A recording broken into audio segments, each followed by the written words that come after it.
बिस्मिल्लाहिर्रहमानिर्रहीम। अस्सलाम वालेकुम दोस्तों, अवैस रब्बानी की जानिब से सैयद इकरारुल हसन और पीर हक खतीब के दरमियान मुलाकात करवाने का दावा सामने आ गया है और इसके लिए उन्होंने 14 फरवरी की डेडलाइन भी दे दी है कि वो 14 फरवरी को इन दो बड़ों को आमने सामने बिठाने में कामयाब हो सकेंगे। लेकिन सबसे बड़ा सवाल ये है कि क्या वाकई अवैस रब्बानी इन दोनों के दरमियान बातचीत करवाने में कामयाब हो पाएंगे या फिर नहीं। बज़ाहिर तो ये सब कुछ तकरीबन नामुमकिन दिखाई दे रहा है, क्योंकि ये वही अवैस रब्बानी हैं जिन्होंने 26 दिसंबर 2023 को इंजीनियर मोहम्मद अली मिर्ज़ा और मुफ्ती हनीफ कुरैशी साहब के दरमियान मनाजरा करवाना था। लेकिन फिर उस मनाजरे का क्या नतीजा निकला वो आप सबके सामने है।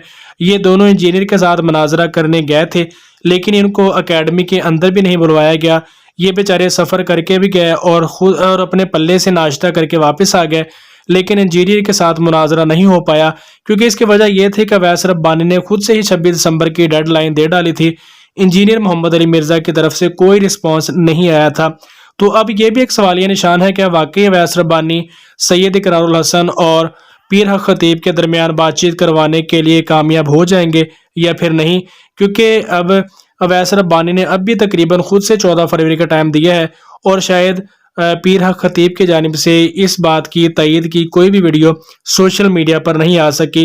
लेकिन सैयद इकरारुल हसन ने जो समझदारी की बात की है वो ये है कि उन्होंने कहा है कि वो 14 फरवरी को जाने के लिए तैयार है, लेकिन इसके लिए ज़रूरी है कि पीर हक खतीब भी एक बयान रिकॉर्ड करवाएं और इस बात का ऐलान करें कि वो भी 14 फरवरी को इकरारुल हसन के साथ बैठने को तैयार है। अब देखना यह है कि पीर हक खतीब की जानिब से कोई रिस्पॉन्स आता है या फिर नहीं, और अवैस रब्बानी इस मुलाकात को किस हद तक कामयाब करवा सकते हैं ये तो 14 फरवरी का दिन बताएगा। और देखना यह है कि इस बात का क्या रिस्पॉन्स सामने आता है। दोस्तों, आप इस हवाले से क्या कहते हैं कमेंट सेक्शन में अपनी कीमती राय जरूर दीजिए। मिलते हैं किसी नेक्स्ट वीडियो में, तब तक के लिए अल्लाह निगहबान।